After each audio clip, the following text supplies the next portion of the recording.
Saudara-saudari, jika Anda menyaksikan perselingkuhan suami Anda, apa yang akan Anda lakukan? Saya mengganti pelumas di tas suami saya dengan lem super industrial. Namun, beberapa saat kemudian, sebuah telepon datang dari unit gawat darurat. Suami Anda dan adik ipar Anda menempel menjadi satu. Apakah Anda wali dari Bapak Baskara Wijoyo? Dalam keadaan setengah sadar di tengah tidur lelap, saya menjawab, iya, saya istrinya. Telepon yang datang pukul 2 dini hari selalu membuat jantung berdebar kencang. Terutama jika itu menyangkut suami saya, Baskara Wijoyo, yang seharusnya sedang lembur dan belum pulang ke rumah. Selamat pagi, kami dari UGD Rumah Sakit Medika Utama. Suami Anda, Bapak Baskara Wijoyo, dan seorang wanita mengalami kecelakaan. Anda harus segera datang ke rumah sakit sekarang. Jantung saya serasa jatuh ke perut, dan kesadaran saya pulih sepenuhnya. Kecelakaan apa? Apakah dia terluka? Suara di seberang telepon tiba-tiba berubah aneh, seperti sedang menahan tawa. Ini bukan cedera fisik biasa. Mereka berdua menempel menjadi satu. Menempel? Maksud Anda? Saya mengerutkan kening, bertanya-tanya apakah saya masih bermimpi. Apa maksudnya? Suara perawat itu nyaris tak terdengar karena menahan tawa. Iya, Bu. Secara harfiah. Secara fisik. Mereka menempel. Sepertinya karena lem super yang sangat kuat. Seketika, napas saya tertahan. Buku-buku jari saya yang memegang ponsel memutih. Lem super. Dua kata itu menyambar pikiran saya seperti kilat, menerangi ingatan akan sore yang mengerikan 3 hari yang lalu. 3 hari sebelumnya, saya seharusnya pergi ke Bali untuk perjalanan bisnis. Namun, penerbangan dibatalkan karena badai.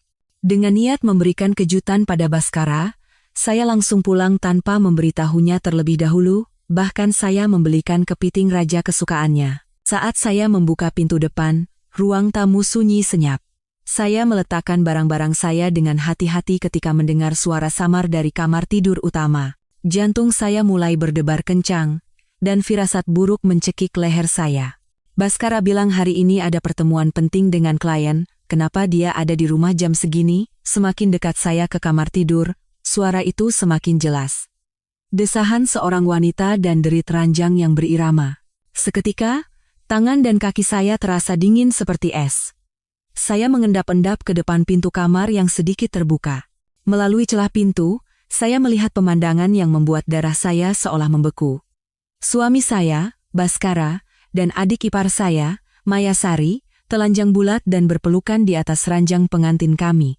Mayasari, istri dari adik laki-laki saya, Bima Adiwijaya, yang belum genap setahun menikah. Saya menyayanginya seperti adik kandung sendiri, bahkan merancang pesta pernikahannya. Saat itu, dunia saya serasa runtuh. Saya membekap mulut dengan kedua tangan agar tidak berteriak. Air mata mengalir tak terbendung, tapi saya mengusapnya dengan kasar. Jangan menangis. Menangisi manusia seperti mereka adalah sebuah kemewahan. Saya keluar dari rumah tanpa suara dan duduk di sebuah kafe di bawah apartemen. Saya memesan kopi hitam paling pahit dan menelan kepahitan serta keputusasaan itu seteguk demi seteguk. Selama 5 tahun pernikahan, saya tidak pernah sekalipun meragukan Baskara. Dia adalah suami sempurna yang dipuji semua orang. Tampan, kaya, dan penuh kasih sayang. Dulu saya percaya bahwa saya adalah wanita paling bahagia di dunia. Namun, 3 bulan terakhir, saya mulai merasakan ada yang aneh. Lemburnya semakin sering, dia mengganti kata sandi ponselnya, dan terkadang tercium aroma parfum wanita asing di bajunya. Tapi saya terus meyakinkan diri, jangan curiga, percayalah pada orangmu. Betapa bodohnya pembenaran diri itu. Setelah 2 jam di kafe, saya akhirnya berhasil menenangkan diri.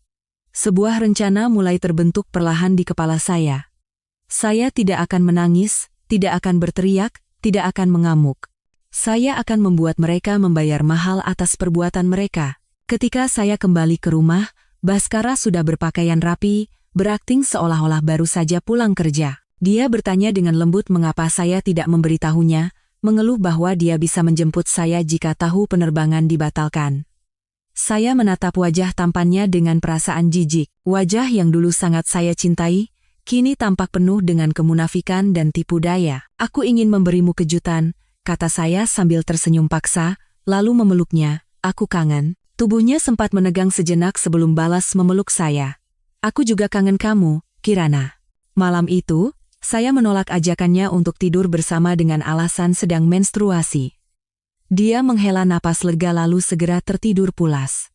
Setelah memastikan dia tertidur, saya diam-diam mengambil dompet dan kunci mobilnya. Lalu, saya menemukan benda itu, yang dia sembunyikan jauh di dalam laci meja kerjanya.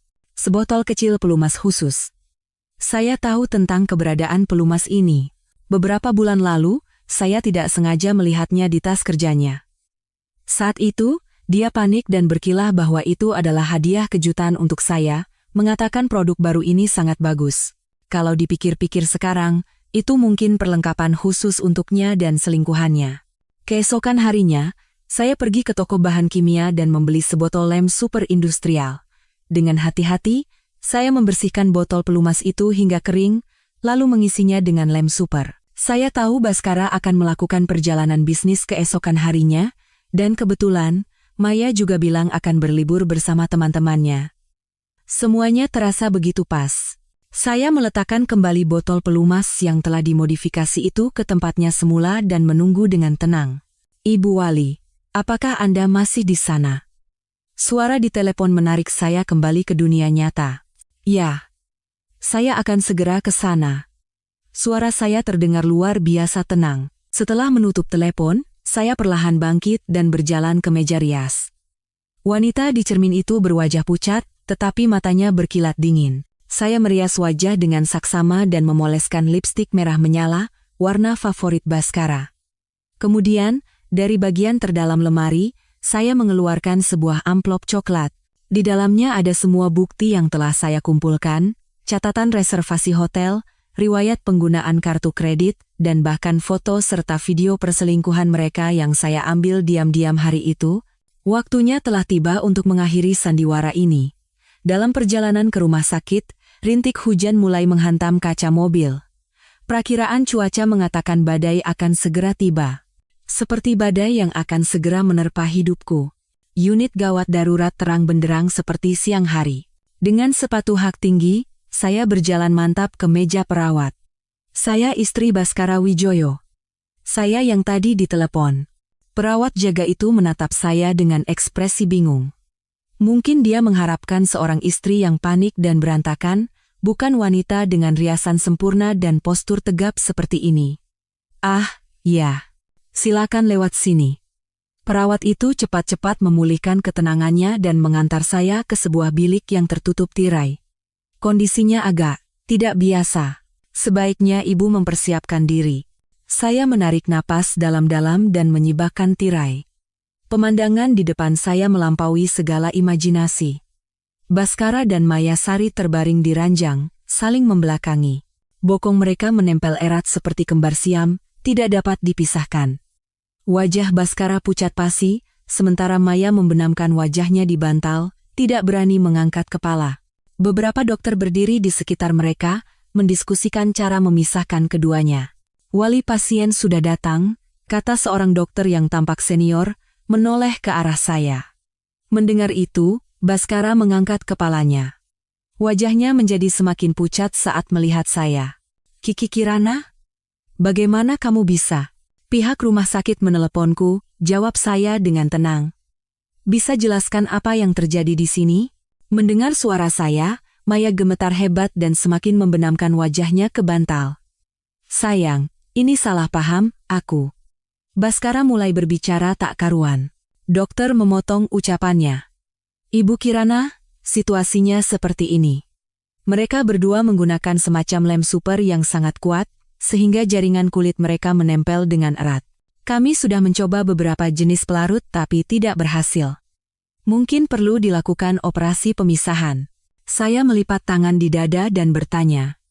Jadi, kenapa suami saya dan adik ipar saya menggunakan lem super bersama-sama?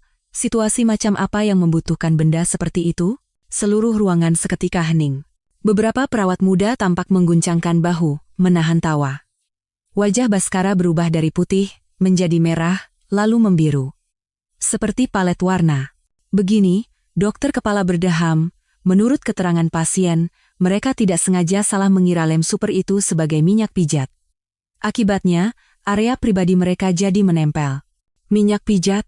Saya mengangkat alis. Jadi, kalian berdua sedang saling memijat? Sejak kapan kamu bisa memijat, Baskara?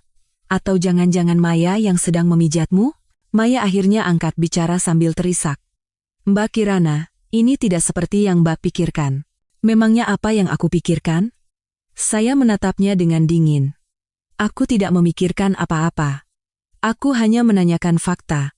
Apa ada pikiran khusus yang ingin kamu bagi? Dia terdiam, lalu kembali terisak. Baskara mencoba bangkit, tetapi hanya erangan kesakitan yang keluar. Kirana, kita bicarakan ini di rumah saja. Tolong minta dokter untuk memisahkan kami dulu. Kenapa harus dibicarakan di rumah? Tanya saya pura-pura heran. Apa ada yang tidak boleh didengar oleh dokter? Bukankah kalian hanya sedang melakukan pijat yang sehat? Atau jangan-jangan, kalian sedang melakukan sesuatu yang tidak pantas dan tidak boleh diketahui orang lain? UGD menjadi sunyi senyap. Semua staf medis memasang telinga. Baskara menggeretakkan giginya. Haruskah kamu seperti ini sekarang? Aku berbuat apa? Saya tersenyum sinis. Aku dapat telepon bahwa suamiku masuk UGD, aku bergegas datang, dan menemukan suamiku menempel dengan adik iparku dalam posisi aneh seperti ini. Apa salah jika aku mengajukan beberapa pertanyaan? Saya menoleh ke arah dokter. Dokter, apakah kondisi mereka berbahaya? Apakah ada kemungkinan fungsinya terganggu? Dokter kepala membetulkan kacamatanya. Saat ini tidak mengancam nyawa. Tapi proses pemisahan bisa menyebabkan kerusakan jaringan lokal. Kami sudah meminta konsultasi dengan spesialis urologi dan ginekologi. Tepat pada saat itu, ponsel saya berdering. Adik saya, Bima Adiwijaya. Mbak, ada apa ini? Rumah sakit telepon, katanya Maya celaka. Apa maksudnya dia menempel? Sama siapa? Suara Bima terdengar panik dan bingung. Saya melirik kedua orang yang membeku di ranjang, lalu perlahan berkata, Bima, kamu harus ke rumah sakit sekarang, ke UGD. Ada sesuatu yang harus kamu lihat sendiri. Kirana, jangan. Teriak Baskara. Maya mulai menangis histeris. Tolong jangan suruh dia datang, Mbak. Kumohon. Saya mengabaikan mereka dan berkata kepada Bima, cepat kemari. Hati-hati di jalan, badai akan datang. Setelah menutup telepon, saya menarik sebuah kursi dan duduk dengan anggun. Lalu, saya mengeluarkan amplop coklat dari tas saya. Sebelum adikku dan keluarga lain datang, bagaimana kalau kalian jelaskan ini dulu? Saya melemparkan setumpuk foto ke meja kecil di samping ranjang. Foto paling atas adalah gambar jelas mereka berdua yang sedang berpelukan di ranjang pengantin kami 3 hari yang lalu. Mata Baskara membelalak. Kamu sudah tahu semuanya? Maya menjerit dan nyaris pingsan. Staf medis tidak bisa menahan diri lagi dan mulai berbisik-bisik. Saya merasakan kepuasan yang dingin sedingin es saat menyaksikan drama murahan ini. Udara di UGD seolah membeku.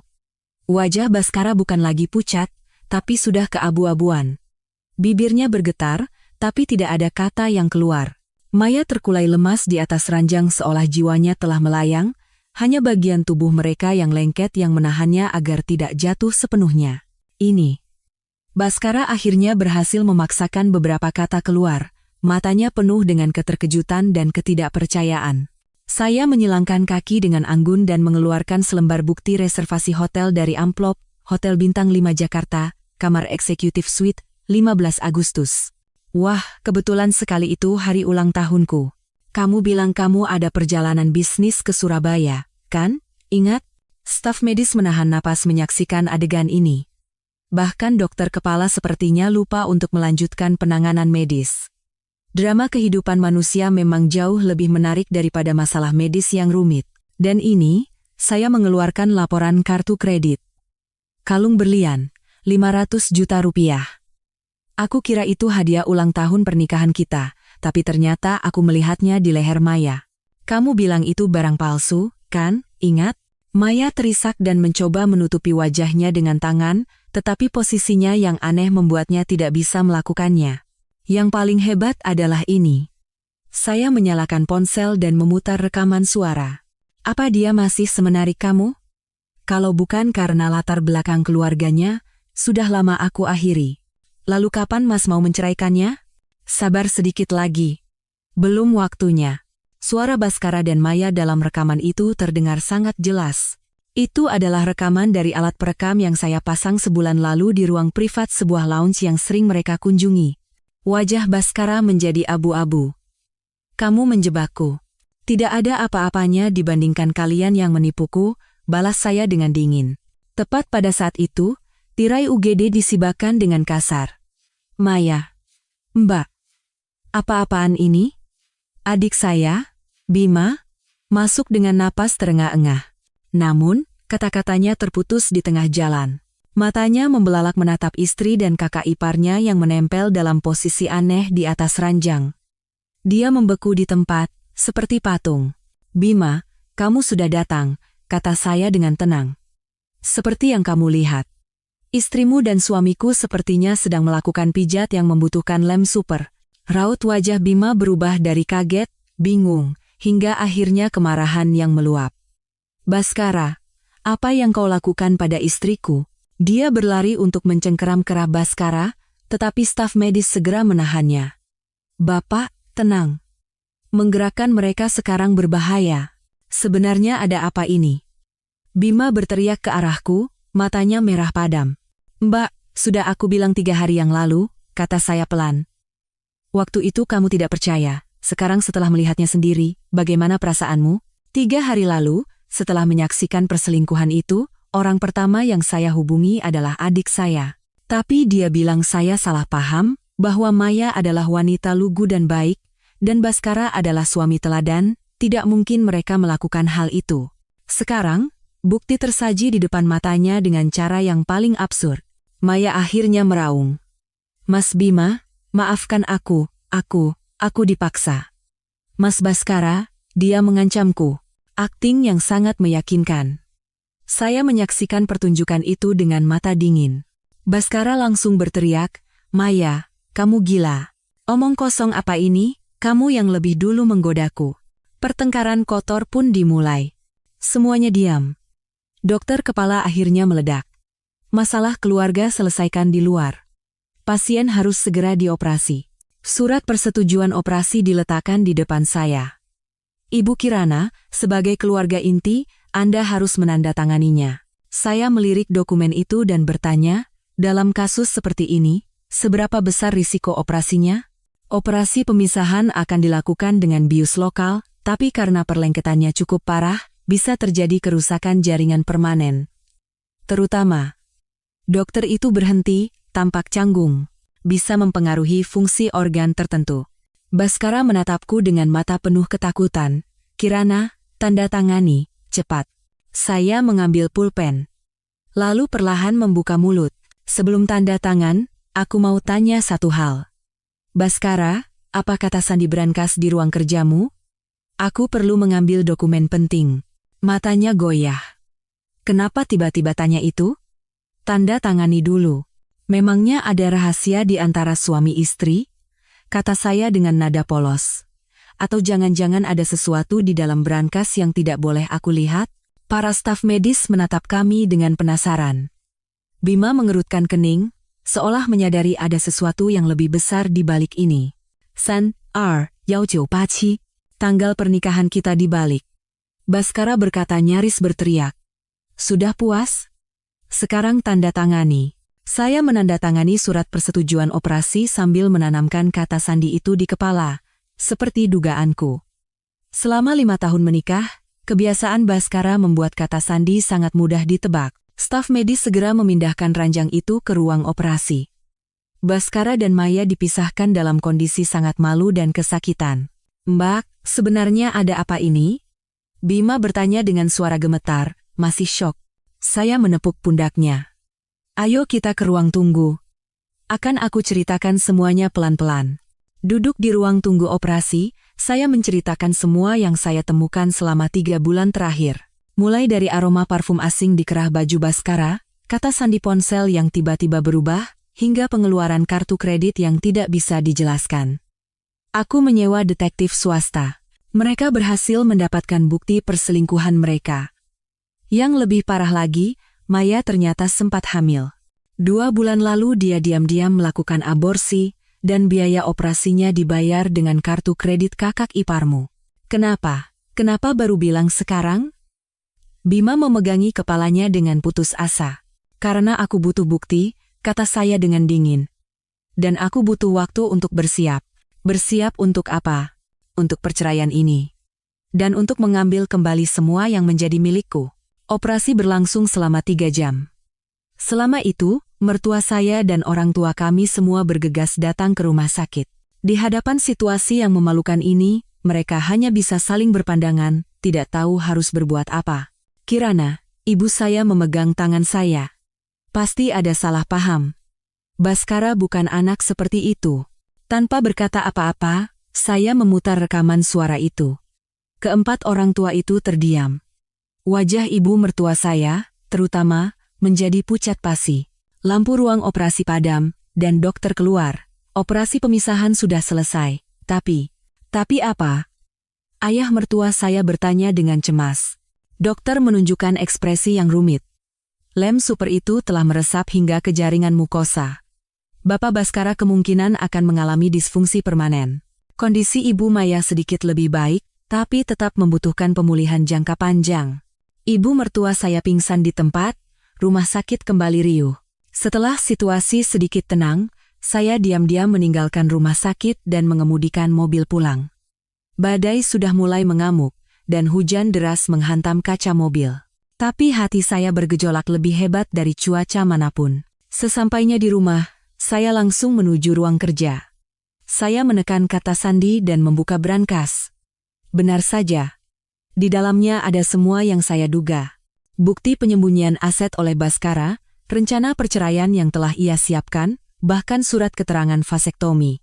Tanggal operasinya tepat setelah Maya melakukan aborsi. Yang paling membuat saya merinding adalah dokumen rahasia internal perusahaan ayah saya, Nusantara Group. Baskara terus-menerus membocorkan rahasia perusahaan dan bersiap pindah ke perusahaan pesaing setelah bercerai. 5 tahun pernikahan kami ternyata hanyalah sebuah perhitungan. Saya mengamankan semua bukti, memfotonya, dan mengembalikan semuanya seperti semula. Kembali ke kamar tidur, saya mengeluarkan sebuah kotak usang dari lemari paling dalam. Di dalamnya ada diri saya sebelum menikah. Kirana Adiwijaya, yang di dunia bisnis dikenal sebagai Sri Kandi Besi dari Nusantara Group. Setelah menikah, atas permintaan Baskara, saya mundur dari manajemen grup dan berperan sebagai istri yang baik. Sekarang saya sadar, semua itu adalah rencananya. Untuk menjauhkan saya dari pusat kekuasaan dan menggerogoti aset Nusantara Group sedikit demi sedikit. Ponsel saya berdering. Bima. Mbak, ayah dan ibu mau bicara. Pihak mertuamu juga ingin mendiskusikan apa yang harus dilakukan. Sampaikan pada mereka, besok jam 2 siang, bertemu di ruang keluarga rumah kita. Pengacara juga akan hadir, kata saya dengan dingin. Pengacara? Bukankah sebaiknya kita bicara dulu dengan Baskara? Tidak perlu. Saya menatap badai yang mengamuk di luar jendela. Pernikahan ini, seperti badai ini, harus diakhiri sekarang juga. Setelah menutup telepon, saya berganti pakaian dengan setelan kerja, dan merias wajah dengan sempurna. Tatapan wanita di cermin itu tajam. Bukan lagi Kirana, istri yang penurut. Saya adalah putri sulung Nusantara Group, dan pernah menjadi direktur eksekutif termuda di industri ini. 5 tahun pernikahan nyaris membuat saya lupa siapa diri saya. Sekarang, waktunya untuk bangkit. Ponsel berdering lagi. Baskara, dari rumah sakit. Saya mengangkatnya. Suaranya yang lemah terdengar dari seberang. Kirana, aku salah. Semua karena Maya yang menggodaku. Tolong, maafkan aku sekali ini saja. Permintaan maaf khas Baskara. Tidak ada ketulusan, hanya pengalihan tanggung jawab. Jaga dirimu baik-baik, kata saya datar. Besok jam 2 siang, kita bertemu di kamarmu. Ada hal penting yang harus dibicarakan. Kamu? Mau memaafkanku? Ada sedikit harapan dalam suaranya. Besok kamu akan tahu. Saya menghindari jawabannya dan menutup telepon. Lalu, saya segera menghubungi pengacara utama perusahaan, yang juga teman lama saya, Rina. Kirana. Tumben sekali, kata Rina, terdengar kaget. Rin, aku butuh bantuanmu, kata saya langsung ke pokok persoalan. Besok jam 2 siang, di ruang keluarga rumahku. Siapkan surat gugatan cerai. Yang paling kejam. Rina terdiam sejenak, lalu tertawa. Srikandi besi legendaris akhirnya kembali. Aku tahu suatu saat kamu akan bangkit. Bukan hanya perceraian, tambah saya. Tuduhan spionase industri dan penyembunyian aset juga, aku akan membuatnya membayar mahal. Mengerti? Kirimkan datanya. Besok akan aku bawakan hadiah terbaik untuknya. Setelah menutup telepon, saya berdiri di dekat jendela ruang keluarga, menatap kota yang dilanda badai. Selama 5 tahun terakhir, baru kali ini saya merasa pikiran saya begitu jernih dan penuh energi. Baskara mungkin mengira wanita yang dinikahinya adalah putri kaya yang penurut dan bisa ia atur sesuka hati. Dia lupa bahwa saya pernah menjadi Srikandi Besi Nusantara Group yang disegani di dunia bisnis. Saya hanya menyembunyikan cakar saya karena mencintainya. Sekarang, tidak perlu lagi. Keesokan harinya pukul 2 siang, di ruang keluarga kediaman utama keluarga Adiwijaya. Saya duduk di sofa utama dengan setelan hitam yang elegan. Rina berdiri diam di belakang saya. Di seberang, ada mertua saya dan Baskara, yang duduk di kursi roda. Dokter mengizinkannya keluar beberapa jam untuk urusan keluarga yang mendesak. Wajah Baskara pucat, dan dia duduk dengan canggung untuk menahan rasa sakit pasca operasi. Tatapannya pada saya bercampur antara rasa bersalah, amarah, dan secercah harapan. Ibu mertua saya membuka pembicaraan dengan hati-hati. Kejadian kemarin itu, Baskara hanya sedang khilaf sesaat, dia sudah mengaku salah, jadi saya mengangkat tangan untuk menghentikannya. Ibu, kita berkumpul hari ini bukan untuk membahas siapa yang salah dan benar. Rina melangkah maju dan meletakkan setumpuk dokumen di atas meja. Ini adalah surat kesepakatan cerai yang disiapkan oleh klien saya, Ibu Kirana Adiwijaya. Silakan diperiksa. Ruangan seketika hening. Baskara mengangkat kepalanya dengan cepat. Matanya penuh ketidakpercayaan. Kirana, kamu mau cerai? Memangnya tidak? Balas saya datar. Haruskah aku tetap bersamamu agar kamu bisa terus membocorkan rahasia perusahaan kami? Atau agar kamu bisa menikmati malam panas lagi dengan adik iparku? Ayah mertua saya mengerutkan kening. Kirana, bicaramu keterlaluan. Hanya karena Baskara melakukan satu kesalahan, kamu mau bercerai? Pernikahan bukan main-main. Apa kamu mau membuang begitu saja kenangan 5 tahun bersama? Saya tersenyum tipis dan mengeluarkan beberapa foto dari tas, menyebarkannya di atas meja. Foto-foto Baskara dan Maya yang sedang bermesraan di berbagai hotel. Selama 6 bulan terakhir. Kenangan 5 tahun? Lebih baik disebut perselingkuhan 6 bulan. Ibu mertua saya terkesiap, dan wajah ayah mertua saya menjadi kelabu. Baskara mencondongkan tubuhnya ke depan dengan panik. Kirana, aku benar-benar gila sesaat waktu itu. Maya yang menggodaku duluan. Aku hanya mencintaimu. Alasan khas Baskara. Selalu menyalahkan orang lain. Tepat pada saat itu, pintu ruang keluarga terbuka, dan orang tua saya serta adik saya, Bima, masuk. Wajah Bima mengeras, bahkan tidak melirik Baskara sama sekali. Semua sudah berkumpul, kata saya sambil berdiri. Kalau begitu, mari kita mulai. Rina mulai menjelaskan isi kesepakatan cerai poin per poin. Baskara tidak akan mendapatkan 1 sen pun tunjangan, harus menyerahkan semua harta Gonogini, dan membayar ganti rugi moral sebesar 3 miliar rupiah. Tidak masuk akal. Ayah mertua saya menggebrak meja. Ini perampokan. Wajah Baskara memutih. Kirana, kamu tidak bisa melakukan ini. Sebagian besar harta itu hasil jerih payahku. Benarkah? Saya mengangkat alis dan mengeluarkan laporan keuangan. Saat kita menikah, aset atas namaku adalah 50 miliar rupiah. Sekarang hanya tersisa 10 miliar. Sebaliknya, kamu yang memulai dari nol sekarang punya aset lebih dari 30 miliar. Perlu aku bantu hitung? Saya melanjutkan dengan mengeluarkan dokumen lain. Belum lagi keuntungan yang kamu berikan pada perusahaanmu sendiri dengan membocorkan informasi internal Nusantara Group melalui saya selama 3 tahun terakhir, yang nilainya lebih dari 500 miliar rupiah. Perlu saya gugat dengan tuduhan spionase industri? Baskara ternganga. Dia sepertinya tidak menyangka saya tahu sebanyak ini. Kamu menyelidikiku? Hanya melindungi diriku sendiri, kata saya dingin. Ngomong-ngomong, kata sandi berangkas yang kamu berikan kemarin salah. Bukan 3.219,87, tapi 3.219,86. Tanggal pernikahan kita dibalik lalu dikurangi 1. Kamu benar-benar waspada terhadapku, ya. Wajah Baskara menjadi pucat pasi. Dia akhirnya sadar bahwa dia tidak tahu apa-apa tentang istrinya. Ibu mertuanya mulai menangis. Kirana, lihatlah kebersamaan kalian selama 5 tahun, jangan sekejam ini. Kejam? Suara saya tiba-tiba meninggi. Saat anak Anda tidur dengan adik ipar saya di ranjang pengantin kami, itu tidak kejam? Saat dia diam-diam melakukan vasektomi dan merenggut harapan saya untuk menjadi seorang ibu, itu tidak kejam? Saat dia mencuri rahasia perusahaan ayah saya, itu tidak kejam? Rentetan pertanyaan saya membuat keluarga mertua terdiam. Orang tua saya menatap Baskara dengan wajah terkejut. Vasektomi? Apa yang dikatakan Kirana benar? Baskara menundukkan kepalanya, mengakui segalanya. Bima akhirnya angkat bicara, suaranya sedingin es. Baskara, mulai hari ini, kau bukan lagi kakak iparku. Dan Maya, aku akan menceraikan wanita itu. Ruang keluarga menjadi sunyi, hanya menyisakan isak tangis ibu mertua saya. Saya mendekati Baskara dan menatapnya yang terduduk di kursi roda. Tanda tangani. Kalau kamu masih ingin menjaga sisa harga dirimu. Dia menatap saya.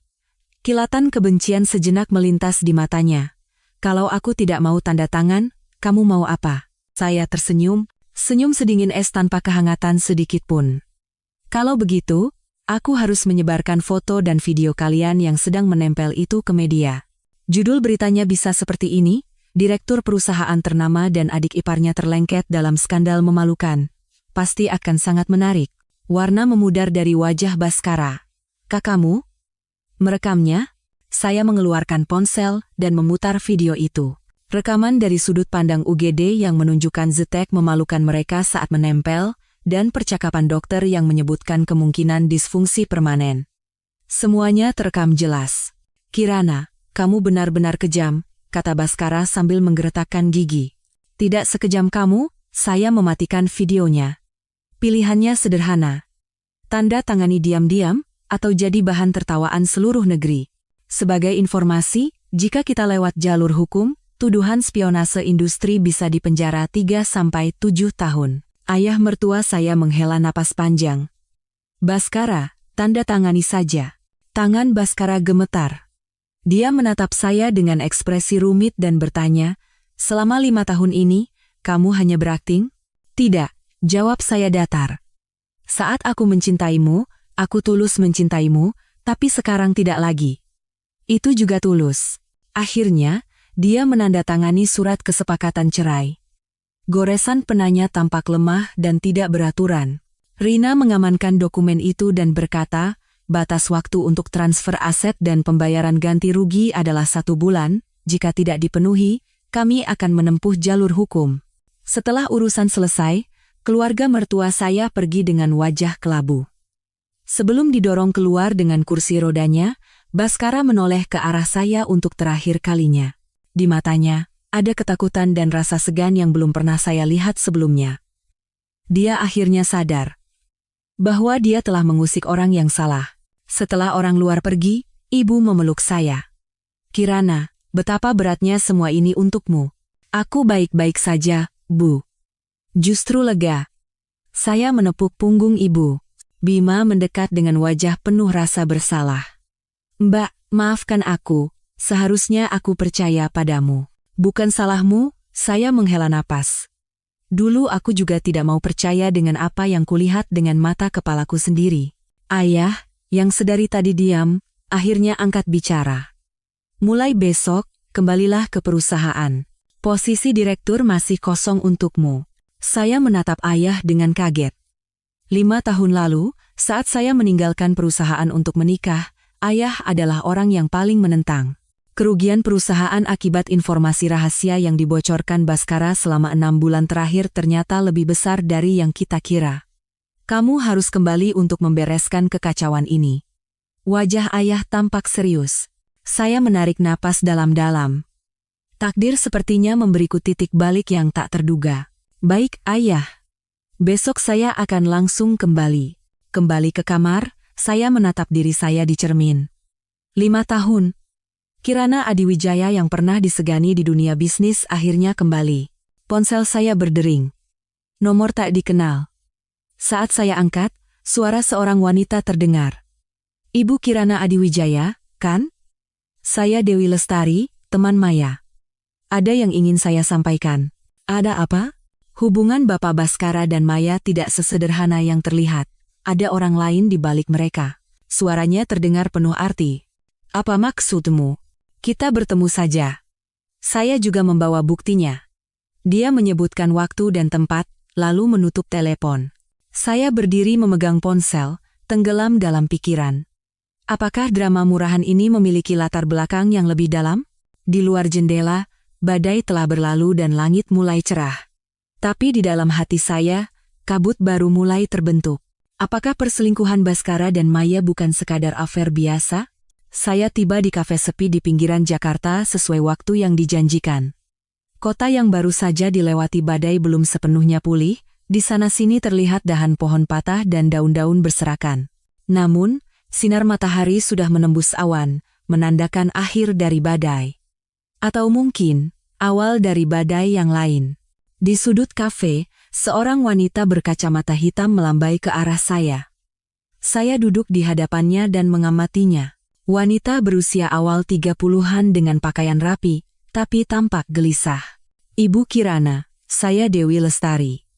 Dia melepas kacamatanya, memperlihatkan mata yang lelah. Saya teman kuliah Maya, dan sahabat terdekatnya.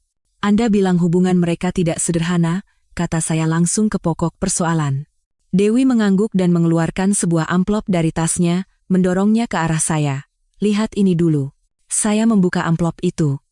Ada beberapa foto di dalamnya. Baskara, Maya, dan seorang pria parubaya berfoto bersama. Latar belakangnya tampak seperti sebuah lounge mewah. Wajah pria itu saya kenal. Hartono Suryo, pimpinan Mahakarya Group, pesaing terbesar perusahaan tempat Baskara bekerja. Apa maksudnya ini? Pak Hartono adalah dalangnya, kata Dewi dengan suara pelan. 6 bulan lalu, dia mendekati Maya, menawarinya 20 miliar rupiah untuk mendekati dan merayu Direktur Baskara. Saya tertegun sejenak. Untuk apa? Untuk menjatuhkan Direktur Baskara, dan pada akhirnya, menghancurkan Nusantara Group, jelas Dewi. Pak Hartono sudah lama mengincar Nusantara Group, Direktur Baskara adalah penghalang terbesarnya. Jika Baskara jatuh karena skandal, itu tidak hanya akan merusak citra Nusantara Group, tapi juga memberinya celah untuk merebut proyek-proyek inti dan tim yang ditangani Baskara. Saya menatap foto itu lekat-lekat, pikiran saya bekerja cepat. Memang benar. Selama 6 bulan terakhir, beberapa proyek besar yang ditangani Baskara batal tanpa alasan yang jelas, dan akhirnya Mahakarya Group yang mengambil alih proyek-proyek itu. Ini bukan perselingkuhan biasa, tapi konspirasi bisnis yang direncanakan dengan rapi. Kenapa Anda memberitahukan ini pada saya? Tanya saya waspada. Dewi tersenyum pahit. Maya ingin berhenti, tapi Pak Hartono mengancamnya. Saya tidak tahan melihatnya lagi. Hati nurani saya tidak bisa. Dia menyerahkan sebuah USB pada saya. Di sini ada rekaman percakapan Pak Hartono dan Maya, cukup untuk menjadi bukti. Saya menerima USB itu dan berpikir sejenak. Apa Maya tahu Anda menemui saya? Tidak, Dewi menggeleng. Dia benar-benar ketakutan sekarang. Direktur Baskara membencinya, Pak Hartono mengancamnya, dan suaminya mau menceraikannya, dia diambang kehancuran. Saya tersenyum sinis. Itu risiko yang harus dia tanggung. Setelah meninggalkan kafe, saya langsung pulang dan memeriksa isi USB. Rekaman itu dengan jelas berisi suara Hartono Suryo yang menginstruksikan Maya untuk mendekati Baskara dan menjanjikan imbalan besar. Yang lebih mengejutkan adalah adanya penyebutan mata-mata Hartono di dalam Nusantara Group, meskipun tidak disebutkan secara spesifik siapa orangnya. Perang mata-mata bisnis. Dan pernikahan saya adalah korbannya. Saya segera menghubungi Rina dan mengirimkan bukti baru itu. Ini bukti yang bisa membalikkan keadaan, kata Rina di telepon. Kita bisa menuntut Hartono Suryo dengan tuduhan spionase industri, pencemaran nama baik, bahkan pengancaman. Tunggu dulu, kata saya sambil berpikir. Aku harus bertemu Maya dulu. Sore itu, saya pergi ke rumah sakit. Maya sendirian di kamar kelas 1, katanya sedang menjalani konseling psikologis. Saya dengar kondisi emosionalnya sangat tidak stabil sejak kemarin. Saat saya masuk ke kamarnya, dia meringkuk ketakutan di sudut ranjang. Mbak, maafkan saya. Saya benar-benar. Saya menutup pintu dan duduk di kursi di samping ranjang. Ini semua suruhan Hartono Suryo, kan? Matanya membelalak, wajahnya semakin pucat. Bagaimana Mbak tahu? Dia menjanjikan 20 miliar, tapi setelah pekerjaan selesai, dia malah berbalik mengancammu. Benar? Maya mulai terisak. Dia bilang akan menyebarkan video saya dan Mas Baskara di internet kalau saya tidak mau bekerja sama lagi. Dia mau menghancurkan hidup saya. Video apa? Tanya saya tajam. Dia memasang kamera di tempat kami biasa bertemu. Maya menunduk malu, termasuk di rumah Mbak. Rasa mual seketika menyerang saya. Memikirkan bahwa kamar tidur saya dan Baskara telah diintip oleh seseorang, dan privasi kami mungkin telah menjadi hiburan bagi orang lain, membuat saya marah. Saya menahan amarah dan terus bertanya. Siapa mata-mata Hartono di dalam Nusantara Group? Saya tidak tahu, Maya menggeleng. Sungguh, saya tidak tahu. Pak Hartono tidak pernah memberitahukan hal-hal spesifik pada saya. Saya mengamati ekspresinya, mencoba menilai apakah dia berbohong. Mbak, saya benar-benar menyesal, katanya sambil menangis terseduh-seduh. Saya mencintai Mas Bima. Sungguh, saya hanya silap mata karena uang. Apakah 20 miliar rupiah sepadan dengan mengkhianati keluargamu? Tanya saya dingin. Ayah saya sakit parah. Biaya operasinya sangat besar, isaknya. Pak Hartono janji akan memberikan setengahnya sebagai uang muka. Tapi setelah saya terima uangnya, ayah saya meninggal setelah operasi gagal. Saya mau berhenti, tapi dia mengancam saya. Saya menghela napas panjang. Saya tidak merasa kasihan, tapi saya bisa memahami pilihan apa yang bisa dibuat oleh orang yang terpojok. Jika kamu mau menjadi saksi untuk menuntut Hartono Suryo, aku akan membujuk Bima agar tidak menceraikanmu. Saya mengajukan syarat. Maya mengangkat kepalanya. Ada secercah harapan di matanya. Benarkah? Dengan syarat kamu bekerja sama sepenuhnya, kata saya sambil berdiri, pikirkan baik-baik. Saat meninggalkan rumah sakit, hati saya terasa rumit. Drama balas dendam pribadi ini tiba-tiba berkembang menjadi perang bisnis yang kompleks. Dan tanpa saya sadari, saya telah menjadi tokoh sentral dalam perang itu. Keesokan harinya, saya tiba di gedung kantor pusat Nusantara Group tepat waktu, 5 tahun. Akhirnya saya kembali menginjakkan kaki di sini dengan jabatan Direktur Eksekutif. Rasanya familiar sekaligus asing. Pandangan para karyawan terhadap saya beragam. Kasihan, penasaran, dan bahkan ada yang sinis. Pengaruh yang dibangun Baskara di sini selama 5 tahun tidak bisa diabaikan. Ayah mengadakan rapat dewan direksi untuk mengumumkan secara resmi kembalinya saya. Beberapa orang dekat Baskara menunjukkan ekspresi tidak senang, tapi tidak ada yang berani menentang secara terbuka. Begitu rapat selesai, saya mulai mencari mata-mata internal. Dengan ingatan dan wewenang penuh, saya meninjau semua data proyek yang bermasalah selama 6 bulan terakhir. Dan segera, saya menemukan beberapa petunjuk yang mencurigakan.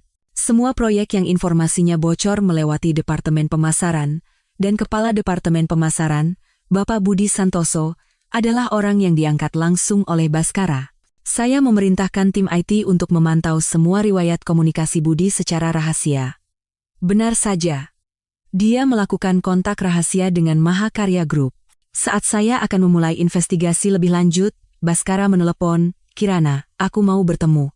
Ada hal penting yang harus kusampaikan padamu, tidak bisa ditelepon. Ini tentang Hartono Suryo dan mata-mata di perusahaanmu. Aku tahu siapa orangnya. Saya ragu sejenak, lalu setuju untuk bertemu. Semakin banyak sumber informasi, semakin baik. Kami bertemu di sebuah klinik swasta. Baskara masih memerlukan perawatan rutin. Saat bertemu dengannya, saya nyaris tidak mengenalinya. Kusam, mata cekung, dan sosoknya yang dulu penuh percaya diri telah lenyap. Dokter bilang, "Aku akan selamanya." Dia tidak sanggup menyelesaikan kalimatnya. Matanya penuh dengan penderitaan dan amarah. Saya tidak berkata apa-apa, simpati tidak diperlukan. "Ini semua rencana Hartono," kata Baskara tiba-tiba. "Semua ini konspirasinya." "Aku tahu," jawab saya datar. "Aku sudah dengar dari Maya." Dia menatapku dengan kaget. "Kalau begitu, apa kamu juga tahu kalau target berikutnya adalah kamu? Apa maksudmu?" "Dia takut kamu kembali ke Nusantara dan akan membongkar semuanya, jadi dia mau menyerang lebih dulu." Baskara menyerahkan sebuah map pada saya. "Ini materi rumor palsu yang dia siapkan untuk disebar. Isinya tentang kondisi mentalmu yang tidak stabil sehingga tidak layak memimpin perusahaan." Dia bahkan membuat surat keterangan psikiater palsu. Saya membuka map itu. Benar saja, ada rekam medis palsu yang mendiagnosis saya menderita skizofrenia paranoid. "Bagaimana kamu bisa dapat ini?" "Aku menanam orang di sekitar Hartono." "Aku juga tidak sepenuhnya percaya padanya." Baskara tersenyum pahit. Saya mengamatinya dengan seksama. "Kenapa kamu membantuku?" "Karena Hartono mengkhianatiku." Mata Baskara berkilat benci. "Dia janji akan memberiku saham Mahakarya Group kalau rencananya berhasil. Tapi sekarang dia ingkar janji. Aku harus balas dendam." Alasan yang sangat khas Baskara. Bukan karena hati nurani, tapi karena dendam pribadi. Tapi saya tetap mengambil map itu. "Terima kasih. Ini akan sangat berguna." Saat saya akan meninggalkan klinik, Baskara memanggil saya. "Kirana, maafkan aku. Dulu aku benar-benar mencintaimu." Saya berhenti, tapi tidak menoleh. "Cinta tidak menyakiti orang. Yang kamu cintai mungkin adalah keuntungan yang bisa aku berikan padamu." Berjalan di bawah sinar matahari, saya menarik napas dalam-dalam. Situasinya lebih rumit dari yang saya kira. Di luar ada konspirasi Hartono, di dalam ada mata-mata internal. Dan Baskara sepertinya ingin beraliansi dengan saya untuk melawan musuh bersama. Ponsel saya berdering. "Adik saya, Bima." "Mbak, Maya setuju untuk bersaksi. Dia akan menuntut Hartono Suryo." "Bagus. Atur pertemuannya dengan Rina. Dan tambah personel keamanan. Kalau Hartono terpojok, entah apa yang akan dia lakukan." "Baik. Aku belum bilang pada ayah dan ibu. Mereka akan khawatir. Terutama soal mata-mata internal." Setelah menutup telepon, saya menatap gedung kantor pusat Nusantara Group, 5 tahun. Akhirnya saya kembali ke tempat saya. Dan perang ini baru saja dimulai. Hartono mungkin tidak tahu. Lawan yang dia hadapi bukanlah istri yang tersakiti, melainkan Srikandi Besi dari Nusantara Group. Kembali ke kantor Nusantara Group, saya segera memanggil tim inti saya, Pak David, Kepala Tim IT, dan Pak Iwan Setiawan, Direktur Pemasaran yang telah lama menjadi bawahan saya. 5 tahun lalu saat saya meninggalkan perusahaan, dia masih seorang manajer proyek kecil, tapi sekarang dia telah menjadi salah satu pilar perusahaan. "Kalian berdua, tolong selidiki secara rahasia semua riwayat komunikasi dan aliran dana Kepala Departemen Budi Santoso, fokus pada keterkaitannya dengan Mahakarya Group." Saya memberikan instruksi secara langsung. Pak Iwan ragu sejenak.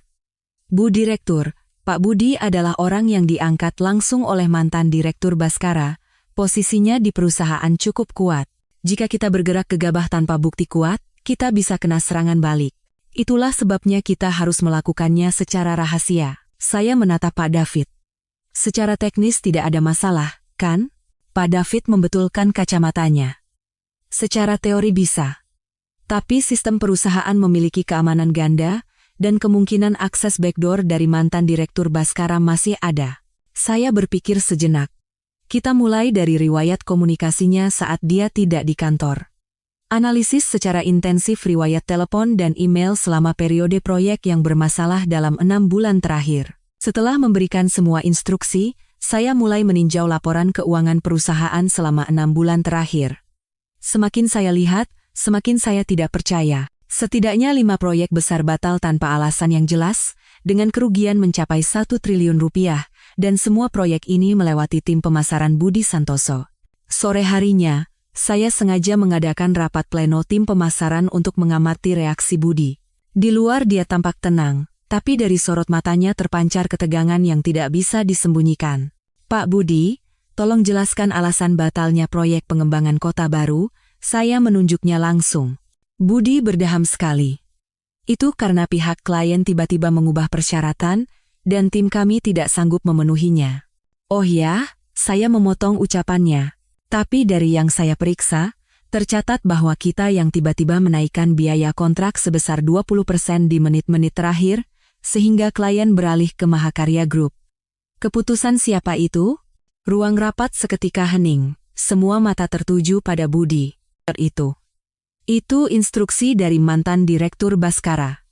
Saya sudah menentangnya, tapi beliau yang memaksa. Dia mengalihkan tanggung jawab. Saya tertawa dalam hati. Baskara memang punya andil, tapi eksekutornya jelas Budi Santoso. Setelah rapat selesai, saya sengaja menahan Budi. Pak Budi, tolong ke ruangan saya sebentar. Begitu pintu ditutup, saya bertanya langsung. Berapa yang Anda terima dari Hartono Suryo? Tubuh Budi menegang sejenak, tapi dia cepat-cepat memulihkan ketenangannya. Bu Direktur, saya tidak mengerti maksud Anda. Saya berjalan ke jendela, membelakanginya. Saya beri Anda kesempatan. Jika mengaku sekarang, perusahaan akan memberikan keringanan. Jika tidak, saya berbalik dan menatap matanya lurus-lurus. Tuduhan spionase industri hukumannya cukup berat, Anda pasti tahu. Keringat dingin mulai membasahi dahi Budi, tapi dia masih berpura-pura tenang. Bu Direktur, Anda baru kembali jadi mungkin belum paham situasinya. Semua keputusan proyek tercatat dan dilakukan sesuai prosedur. Saya tersenyum tipis dan menekan tombol intercom di meja. Pak David, silakan masuk. Pak David dari tim IT masuk dengan wajah tegang sambil membawa tablet. Bu Direktur, setelah diperiksa, Pak Budi telah melakukan panggilan lebih dari 50 kali ke nomor ini dalam 6 bulan terakhir. Dia menunjukkan layar. Nomor ini terdaftar atas nama seorang eksekutif Mahakarya Group. Wajah Budi akhirnya runtuh. Ini pelanggaran privasi. Saya akan panggil pengacara. Silakan saja, kata saya datar. Sebagai informasi, kami juga menemukan bahwa tiba-tiba ada apartemen senilai 7 miliar rupiah atas nama istri Anda. Gaji Anda sebagai kepala departemen sepertinya tidak cukup untuk itu. Mau coba jelaskan ke kantor pajak? Budi terduduk lemas di kursi. Wajahnya pucat pasi. Sekarang, saya mencondongkan tubuh ke depan. Kesempatan terakhir. Ceritakan semuanya, atau kita ke kantor polisi. Setelah hening yang panjang, Budi akhirnya menyerah. Hartono Suryo mengancam saya. Saya punya utang judi, dan dia menawari untuk melunasinya dengan syarat saya memberikan informasi. Bukan hanya informasi, kan? Kata saya dingin. Proyek kota baru, proyek kilang lepas pantai. Semuanya sengaja Anda gagalkan. Benar? Dia menunduk, mengakuinya. Apa ada orang lain di perusahaan yang bekerja untuknya? Saya mendesaknya. Budi menggeleng. Saya tidak tahu. Pak Hartono sangat berhati-hati, dia selalu berkomunikasi secara terpisah. Saya memanggil tim keamanan untuk membawa Budi, dan menghubungi tim hukum untuk tindak lanjut. Setelah membereskan mata-mata internal, rasa lelah menyergap. Saya memenangkan pertempuran pertama, tapi saya tahu ini baru permulaan. Hartono pasti sudah merencanakan ini selama bertahun-tahun, tidak mungkin kartunya hanya satu ini. Ponsel saya berdering. Rina. Kirana. Maya sudah resmi memberikan kesaksian. Dia menuntut Hartono Suryo atas tuduhan penyuluhan dan pengancaman. Polisi sudah mulai menyelidikinya. Bagus, pikiran saya kembali segar. Dan Baskara juga sudah menyerahkan bukti bahwa Hartono mencoba menjebaknya. Situasinya jadi menarik, kata Rina sambil berpikir. Tapi hati-hati. Baskara mungkin punya niat lain. Aku tahu, saya menghela napas. Tapi untuk saat ini, semua senjata yang bisa dipakai harus dipakai. Tidak lama setelah menutup telepon, sebuah pesan tak terduga datang dari Baskara. Hartono tahu kamu sudah menangkap Budi. Dia sangat marah. Hati-hati. Dia akan mulai beraksi. Aksi apa? Dia akan menyebarkan surat keterangan palsu tentang kondisi mentalmu untuk meragukan kemampuan kepemimpinanmu, mungkin hari ini atau besok. Benar saja. Keesokan paginya, mulai beredar rumor aneh di internal perusahaan.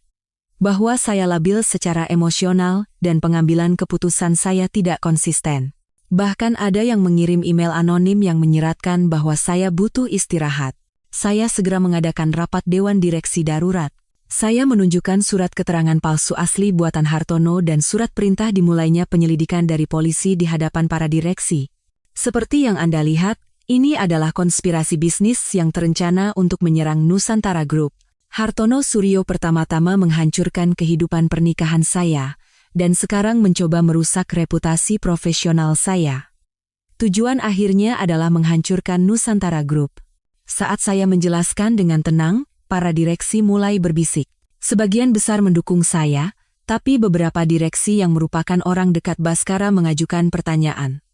Bu Direktur, buktinya memang kuat, tapi kinerja perusahaan dalam 6 bulan terakhir memang menurun. Anda baru kembali, mungkin perlu waktu lebih untuk beradaptasi. Saya sudah siap. Saya mengeluarkan proposal bisnis baru. Ini adalah visi baru yang telah saya siapkan untuk Nusantara Group. Kita akan merestrukturisasi bisnis lama yang tidak efisien dan berekspansi ke bidang teknologi digital yang sedang berkembang. 3 perusahaan investasi sudah memberikan respons positif. Suasana ruang rapat segera menjadi lebih bersemangat. Dunia bisnis pada akhirnya berbicara melalui keuntungan. Model pendapatan baru selalu disambut baik. Setelah rapat selesai, ayah memanggil saya secara pribadi. Kirana, kerja bagus, tapi Hartono tidak akan mundur begitu saja. Ada informasi bahwa dia diam-diam membeli saham perusahaan kita. Akuisisi paksa, kata saya. Kemungkinan besar. Saat ini arus kas kita sedang tidak lancar karena beberapa proyek besar. Jika harga saham anjlok dalam situasi ini, kita bisa kehilangan kendali manajemen. Wajah ayah tampak tegang. Saya berpikir sejenak, kita harus bersiap. Tepat pada saat itu, sebuah telepon dari nomor tak dikenal masuk, ternyata Hartono Suryo. Direktur Kirana, dengar-dengar sudah kembali ke Nusantara. Selamat, ya. Suaranya penuh kemunafikan. Pak Hartono, langsung saja ke intinya. Cerdas sekali. Aku hanya mau memberi satu nasihat. Dunia bisnis itu medan perang. Terkadang, mundur di waktu yang tepat lebih baik daripada kehilangan segalanya. Terima kasih atas nasihatnya. Tapi kami di Nusantara tidak pernah belajar cara mundur. Kalau begitu, kamu akan menyesal telah menolak kesempatan yang kuberikan. Suara Hartono berubah dingin. Satu informasi untukmu. Adikmu, Bima Adiwijaya, baru saja ditangkap polisi atas tuduhan penyuapan. Jantung saya serasa berhenti berdetak. Itu perbuatanmu, kan? Buktinya lebih dari cukup. Uang tunai 20 miliar rupiah ditemukan di bagasi mobilnya. Dan dari rekeningnya, tercatat ada penarikan dengan jumlah yang sama persis. Kebetulan sekali. Uang itu adalah uang yang dibayarkan sebagai biaya konsultasi kepada pejabat proyek pemerintah. Saya segera menelepon adik saya, tapi tentu saja tidak diangkat. Saya menelepon Maya, dia menangis dan membenarkan berita itu. Mbak, ini pasti jebakan Pak Hartono? Mas Bima tidak mungkin melakukan hal seperti itu. Saya berusaha keras untuk tetap tenang. Tenang, aku akan hubungi Rina dulu. Rina segera bergerak begitu mendengar berita itu, tapi situasinya tidak baik. Sidik jari Bima ditemukan di uang tunai itu, dan catatan transfer rekeningnya jelas. Tanpa bukti bahwa itu adalah jebakan, akan sulit untuk keluar dari situasi ini. Saya duduk di kantor, merasakan tekanan yang belum pernah saya rasakan sebelumnya. Hartono lebih licik dan kejam dari yang saya kira. Dia menyerang titik terlemah saya, keluarga. Menjelang malam, secara tak terduga, Baskara datang ke kantor. Dia tampak lebih kuyu dari beberapa hari yang lalu, tapi matanya menunjukkan tekad yang aneh. Aku dengar soal Bima. Cara yang dipakai Hartono itu sudah biasa bagiku. Dulu dia pernah mencoba melakukan hal yang sama padaku. Tapi aku selangkah lebih maju. Apa maksudmu? Baskara menyerahkan sebuah USB pada saya. Ini rekaman percakapan Hartono yang menyuruh orang untuk menjebakku. Dulu aku merekamnya diam-diam untuk berjaga-jaga. Saya memasukkan USB itu dan memeriksanya. Benar saja, di dalamnya ada percakapan Hartono yang menginstruksikan bawahannya untuk menjebak Baskara. Caranya sama persis dengan yang dialami adik saya. Kenapa? Saya menatapnya dengan bingung. Sudah kubilang, aku mau balas dendam pada Hartono, mata Baskara berkilat benci. Dan, Bima itu kan adik iparku. Saya terdiam sejenak. Ini bukti penting. Terima kasih. Bukan, katanya saat berbalik hendak pergi, lalu berhenti lagi. Kirana, aku tahu kedengarannya konyol mengatakan ini sekarang, tapi jika kita bisa kembali ke masa lalu, tidak ada jika dalam hidup, saya memotongnya. Tapi terima kasih sudah membantu hari ini. Baskara mengangguk dan pergi dengan langkah gontai. Saya segera menyerahkan bukti itu kepada Rina. Polisi membuka kembali penyelidikan dan segera menemukan jejak jebakan. Sidik jari di uang tunai itu terlalu sempurna, seolah sengaja dibuat, dan waktu transfer rekeningnya tidak cocok. 2 hari kemudian, adik saya akhirnya dibebaskan. Seluruh keluarga menghela napas lega. Mbak, terima kasih, Bima memeluk saya sambil terisak, aku hampir saja celaka. Saya menepuk punggungnya. Tidak apa-apa. Perang yang sesungguhnya baru saja dimulai. Keesokan harinya, saya memulai serangan balik. Saya bertemu dengan beberapa teman di media, dan membocorkan secara terbatas konspirasi Hartono. Tak lama kemudian, di kalangan bisnis mulai beredar rumor bahwa Mahakarya Group menggunakan cara-cara kotor. Hartono murka dan menelepon saya lagi. Kirana Adiwijaya, kamu sedang bermain api. Hanya membela diri. Kalau Anda berhenti sekarang, saya akan pertimbangkan untuk mencabut gugatan. Kamu pikir bisa menjatuhkanku dengan trik murahan seperti ini? Naif sekali. Kalau begitu, mari kita lihat saja, saya tidak mundur sedikit pun. Setelah menutup telepon, saya berdiri di jendela kantor dan menatap pemandangan malam kota. 5 tahun. Akhirnya saya menemukan kembali tempat dan tujuan saya. Ponsel saya berdering. Dewi Lestari, teman Maya. Ibu Kirana, informasi baru. Hartono mungkin akan menyerang pusat data Nusantara Group. Jantung saya serasa berhenti berdetak. Serangan spesifik seperti apa?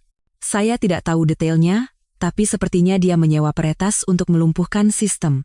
Saya segera menghubungi tim IT dan memerintahkan mereka untuk memperkuat keamanan jaringan. Tapi dalam hati saya tahu, pertahanan ada batasnya. Hartono sudah kehilangan akal sehat dan bisa melakukan apa saja. Benar saja, malam itu sekitar tengah malam, terdeteksi serangan abnormal pada firewall perusahaan. Meskipun sudah bersiap, teknik lawan jauh di atas perkiraan. Akhirnya, sebagian sistem lumpuh. Keesokan paginya, saham Nusantara Group anjlok begitu pasar dibuka. Saya menatap angka-angka yang bergejolak di layar, dan bisa merasakan bahwa Hartono saat ini sedang membeli saham kami dengan harga murah. Berita bahwa pusat data Nusantara Group diserang peretas menyebar dengan cepat. Harga saham anjlok 15% dalam 1 jam setelah pasar dibuka, dan volume transaksi yang tidak normal menunjukkan seseorang sedang mengakuisisi saham dalam jumlah besar di tengah kepanikan ini. Saya segera mengaktifkan rencana darurat dan memanggil tim krisis. Suasana di ruang rapat terasa berat, dan wajah semua orang penuh kecemasan. Tim teknis sedang berusaha keras memulihkan sistem. Diperkirakan butuh waktu sekitar 12 jam untuk normal kembali, lapor Pak David dari tim IT dengan mata merah.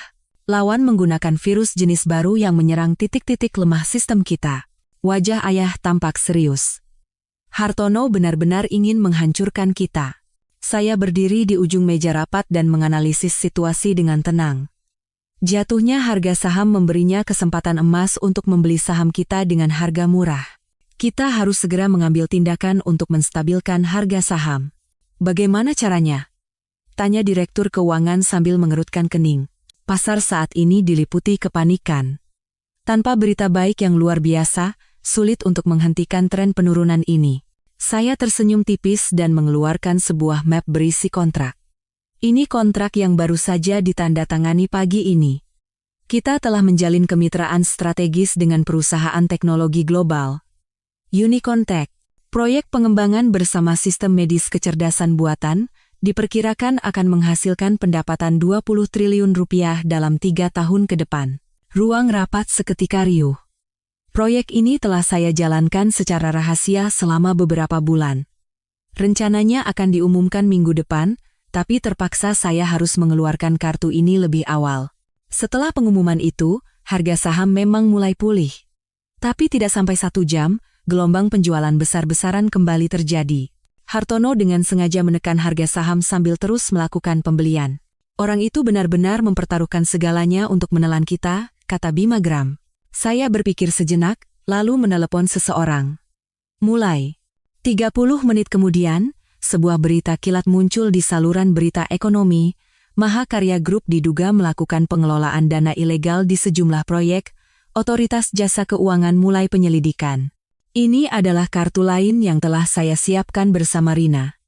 Kami telah menyerahkan semua bukti pelanggaran hukum Hartono yang kami kumpulkan ke otoritas terkait. Efeknya langsung terasa. Saham Mahakarya Group mulai anjlok, dan Hartono terpaksa menggunakan dananya untuk mempertahankan harga saham perusahaannya sendiri. Dia tidak lagi punya sumber daya untuk membeli saham Nusantara Group. Babak pertama berakhir imbang dengan susah payah. Tapi saya tahu ini hanya mengulur waktu. Hartono tidak akan mudah menyerah. Benar saja, keesokan harinya, saya menerima sebuah paket misterius. Di dalamnya hanya ada sebuah catatan dan USB. Catatan itu berbunyi, nikmati wajah asli suamimu. Di dalam USB ada sebuah video, direkam 6 bulan lalu. Di layar, Baskara dan Hartono sedang bercakap-cakap secara rahasia. Jika berhasil, Nusantara Group akan kita bagi 2. Aku butuh saham yang dimiliki Kirana dan keluarganya. Suara Baskara terdengar sangat jelas. Hartono tertawa terbahak-bahak. Kau benar-benar kejam. Memanfaatkan istrimu sendiri seperti itu. Baskara tersenyum dingin. Wanita itu terlalu naif. Dia pikir aku benar-benar mencintainya. Kalau bukan karena latar belakang Nusantara Group, aku tidak akan pernah meliriknya. Saya menonton video itu sampai selesai dalam diam. Anehnya, hati saya tenang. Mungkin karena saya sudah terlalu kecewa pada Baskara, video ini tidak lagi memberikan kejutan besar bagi saya. Tapi niat Hartono mengirim ini jelas. Dia ingin menjatuhkan mental saya. Saya menyimpan USB itu dan kembali fokus pada pekerjaan. Tidak ada waktu untuk meratapi masa lalu. Sore harinya, secara tak terduga, Baskara menelepon. Suaranya terdengar panik dan tegang. Kirana, Hartono mengirim sesuatu padamu, kan? Bagaimana kamu tahu? Aku punya orang di antara anak buahnya. Apapun yang dia kirim padamu, jangan percaya. Semuanya pasti rekayasa. Video 6 bulan lalu saat kamu dan Hartono merencanakan untuk membagi Nusantara Group, kata saya datar. Hening panjang di seberang telepon. Lalu terdengar suara helaan napas. Itu hasil editan jahatnya. Memang benar kami bertemu saat itu, tapi isi percakapannya diputarbalikkan. Kenapa aku harus percaya padamu? Karena aku punya video aslinya, kata Baskara. Memang benar Hartono mencoba menarikku saat itu. Tapi aku menolaknya. Karena itulah dia menggunakan Maya untuk menjebakku. Saya berpikir sejenak. Kirimkan video aslinya padaku. 1 jam kemudian, saya menerima file video dari Baskara. Setelah membandingkan kedua video itu, ternyata video yang dikirim Hartono memang telah diedit dengan licik. Dalam video asli, Baskara dengan jelas menolak tawaran Hartono. Kirana adalah istri saya, dan Nusantara Group seperti penyelamat bagi saya. Saya tidak bisa melakukan hal itu. Apakah penolakannya tulus atau ada perhitungan lain, saya tidak tahu. Tapi setidaknya, jelas bahwa Hartono telah merekayasa bukti. Saya menelepon Baskara. Kenapa kamu membantuku? Sudah kubilang, aku mau balas dendam pada Hartono. Dia berhenti sejenak, lalu menambahkan dengan suara pelan, dan, aku tidak mau kamu salah paham tentangku. Saya berusaha mengabaikan makna di balik kata-katanya. Kalau kamu punya bukti Hartono merekayasa bukti, kenapa tidak kamu berikan dari dulu? Aku menunggu waktu yang tepat. Ada orang yang lebih besar di belakang Hartono. Kita harus menjatuhkan mereka semua sekaligus. Orang yang lebih besar, firasat buruk menyelimuti saya. Konspirasi ini ternyata jauh lebih rumit. Malam itu, saya bertemu lagi dengan Dewi Lestari. Kali ini dia tampak jauh lebih cemas dan terus melihat sekeliling. Hartono tahu saya yang membocorkan informasi pada Anda. Nyawa saya mungkin dalam bahaya. Perlu perlindungan? Saya bisa menugaskan orang. Dia menggeleng.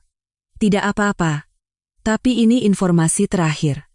Besok Hartono akan mengadakan konferensi pers dan menuduh Nusantara Group melakukan rekayasa akuntansi.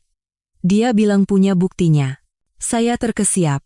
Jika Hartono secara terbuka melontarkan tuduhan rekayasa akuntansi, meskipun nantinya terbukti salah, kredibilitas dan harga saham Nusantara Group akan terpukul telak.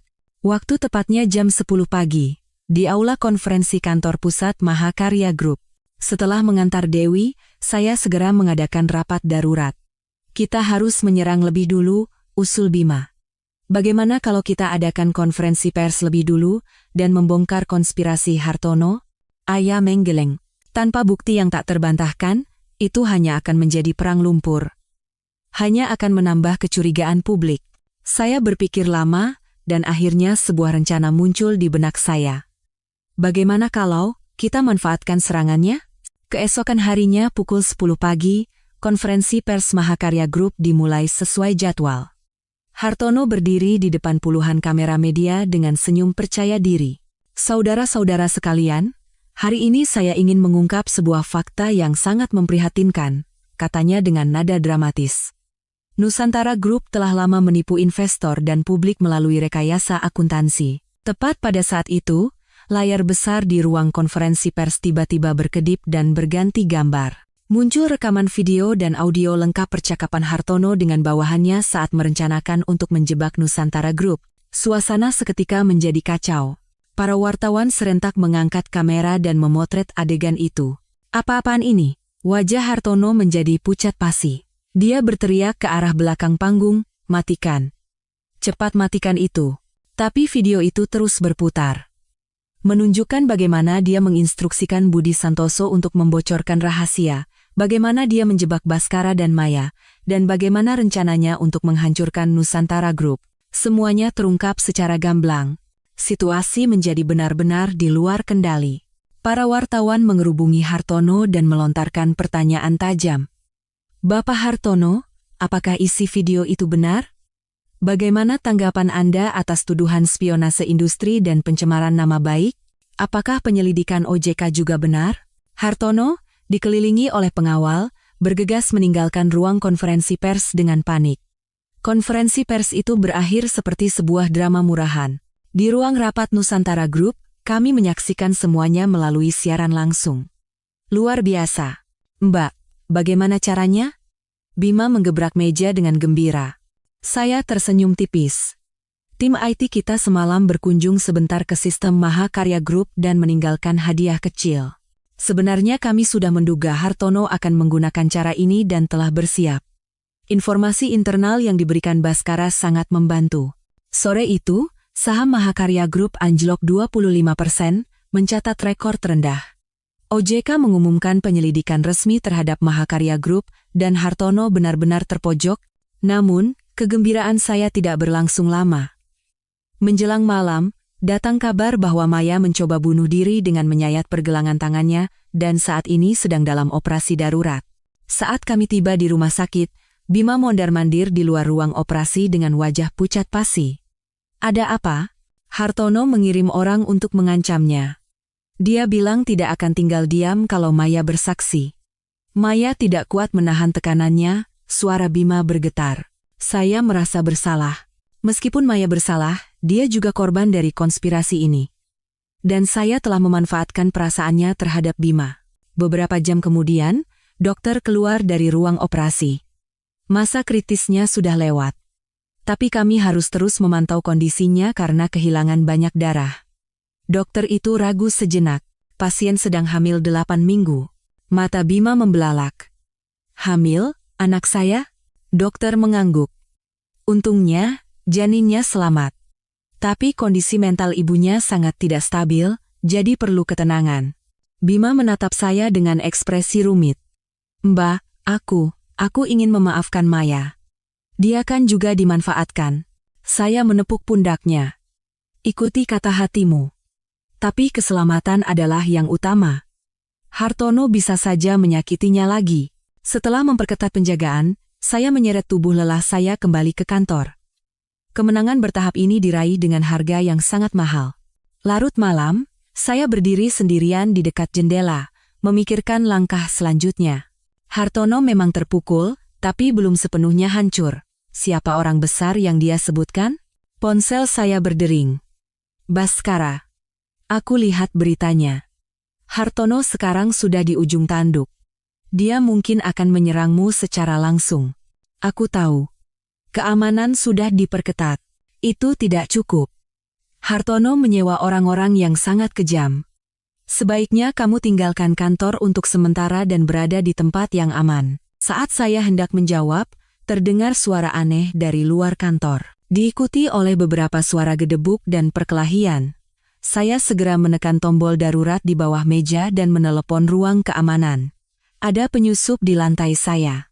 Tapi dari seberang hanya terdengar nada sibuk. Pintu didobrak dengan kasar, dan 3 pria besar berpenutup wajah masuk. Salah satunya memegang pistol bius dan menembakkannya ke arah saya.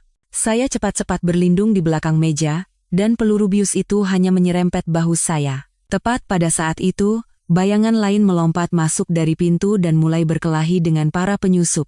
Itu Baskara. Kirana, cepat lari. Teriaknya sambil melawan para preman itu. Saya memanfaatkan celah itu untuk menekan tombol darurat lainnya. Tiba-tiba asap yang menyengat mulai memenuhi kantor, dan pada saat yang sama, sekat anti peluru turun dari langit-langit, memisahkan ruangan. Sistem keamanan khusus yang dirancang ayah untuk ruang direksi. Saya tidak pernah menyangka akan benar-benar menggunakannya. Tim keamanan akhirnya tiba dan melumpuhkan para penyusup. Dalam perkelahian itu, lengan Baskara terluka parah dan berdarah. "Kamu tidak apa-apa?" tanyanya panik, tidak peduli dengan lukanya sendiri. Saya menatapnya dengan perasaan campur aduk. "Kenapa? Kenapa kamu mempertaruhkan nyawa untuk menyelamatkanku?" Baskara tersenyum pahit. "Mungkin. Karena sekarang aku baru sedikit mengerti apa itu cinta." Saat tim medis merawat lukanya, polisi tiba di lokasi. Dari mulut para preman yang tertangkap, keluar pengakuan bahwa ini juga perintah Hartono Suryo. Pak Hartono Suryo telah ditangkap. "Bukti yang Anda berikan sudah lebih dari cukup untuk menuntutnya dengan berbagai tuduhan," kata seorang polisi kepada saya. Saya menghela napas lega. Pertarungan yang melelahkan ini sepertinya akan segera berakhir. Tapi Baskara mengerutkan kening. "Tidak. Terlalu mudah. Pasti ada orang lain di belakang Hartono." Tepat pada saat itu, sebuah pesan anonim masuk ke ponsel saya. Permainan baru saja dimulai. Hartono hanyalah pion. Nantikan langkah selanjutnya, Kirana Adiwijaya. Punggung saya terasa dingin. Pesan anonim itu seolah menyiramkan air dingin ke saraf saya yang baru saja mengendur. Saya segera menunjukkan ponsel itu kepada polisi, dan Baskara mendekat dengan wajah tegang. Nomor pengirimnya dienkripsi, tidak bisa dilacak. Tingkat keamanan seperti ini bukan sesuatu yang bisa digunakan orang biasa, lapor tim teknis kepada polisi. Petugas itu mengerutkan kening. "Maksud Anda, ada kekuatan yang lebih besar di belakang Hartono Suryo?" Baskara mengangguk. "Saya sudah curiga sejak lama. Hartono memang licik, tapi dia bukan tipe orang yang bisa merancang konspirasi sebesar ini sendirian." Saya meninjau kembali beberapa pertarungan saya dengan Hartono. Memang ada yang aneh. Terkadang tindakannya sangat rapi, tapi terkadang ceroboh. Seolah ada yang memberinya instruksi dari belakang, tapi di lain waktu membiarkannya bertindak sesuka hati. "Kami akan menangani kasus ini dulu. Mengenai kekuatan di baliknya, kami akan terus menyelidikinya. Ibu Kirana, untuk sementara waktu, mohon perhatikan keselamatan Anda secara khusus," kata polisi. Setelah polisi pergi, hanya saya dan Baskara yang tersisa di kantor. Lengannya sudah diperban, dan wajahnya pucat karena kehilangan banyak darah, tapi matanya tetap tajam. "Kamu bilang sudah curiga ada kekuatan di baliknya, kenapa tidak bilang dari awal?" tanya saya. Baskara tersenyum pahit. "Karena tidak ada bukti. Dan aku terus menyelidikinya diam-diam. Aku baru mau bilang kalau sudah pasti." Dia mengeluarkan sebuah USB super kecil dari sakunya. "Ini petunjuk yang aku kumpulkan. Hartono sering melakukan transaksi dana dengan sebuah rekening di luar negeri. Nilai transaksinya selalu puluhan miliar. Penerimanya adalah sebuah perusahaan cangkang bernama Shadow Capital." Saya mengambil USB itu dan memeriksa datanya. Semakin saya lihat, semakin saya terkejut. Shadow Capital telah mengirimkan dana lebih dari 2 triliun rupiah kepada Hartono selama 6 bulan terakhir. Jumlah ini cocok dengan dana yang ia gunakan untuk mencoba mengakuisisi saham Nusantara Group secara paksa. Perusahaan ini juga berinvestasi di beberapa perusahaan pesaing Nusantara Group, seolah-olah mereka bergerak dengan target perusahaan kita, tambah Baskara. Saya berpikir sejenak. Apa ada orang yang kamu curigai? Baskara ragu-ragu, lalu berkata, mungkin. Ada hubungannya dengan Paman Santoso. Saya tertegun. Paman, kenapa? Hanya dugaan. 6 bulan lalu, ayahmu menolak usulan ekspansi bisnis Paman, kan? Mereka bertengkar hebat, dan tidak lama setelah itu, Hartono mulai bergerak. Saya mencoba mengingat. Memang benar ada kejadian seperti itu. Paman Santoso ingin memisahkan perusahaan konstruksi, anak perusahaan Nusantara Group, menjadi perusahaan mandiri, tapi ayah menolaknya karena risikonya terlalu besar. Saat itu Paman tidak bisa menahan amarahnya, dan pergi sambil berkata akan membuktikannya dengan caranya sendiri. Tapi masa sampai mau menghancurkan seluruh Nusantara Group? Kita butuh bukti yang lebih kuat. Tidak bisa gegabah menuduh keluarga sendiri. Tepat pada saat itu, sekretaris saya mengetuk pintu. Bu Direktur, Pak Santoso datang. Katanya ada yang ingin didiskusikan. Panjang umur. Saya dan Baskara saling bertukar pandang penuh arti. Paman Santoso masuk ke kantor dengan wajah cemas. Kirana, dengar-dengar ada masalah besar di perusahaan. Kamu tidak apa-apa? Iya, Paman. Saya baik-baik saja. Terima kasih sudah khawatir. Ada apa, Paman? Saya dengar perusahaan sedang dalam kesulitan, jadi saya datang untuk melihat apa ada yang bisa dibantu. Dia duduk dengan santai di sofa dan melirik Baskara. Baskara juga di sini. Lenganmu kenapa? Setelah Baskara menjelaskan singkat tentang insiden penyerangan, Paman Santoso tampak marah. Orang bernama Hartono itu benar-benar jahat sekali. Untung sudah ditangkap polisi, dia menatap saya.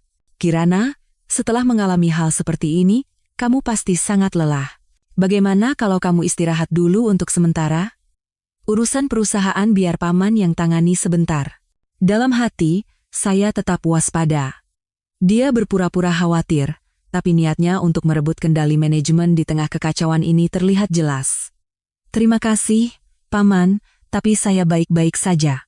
Masih sanggup. Saya balas bertanya, justru saya dengar perusahaan konstruksi Paman sedang sulit. Apa tidak apa-apa? Wajah Paman Santoso menegang sejenak. Siapa yang bilang? Tidak ada masalah.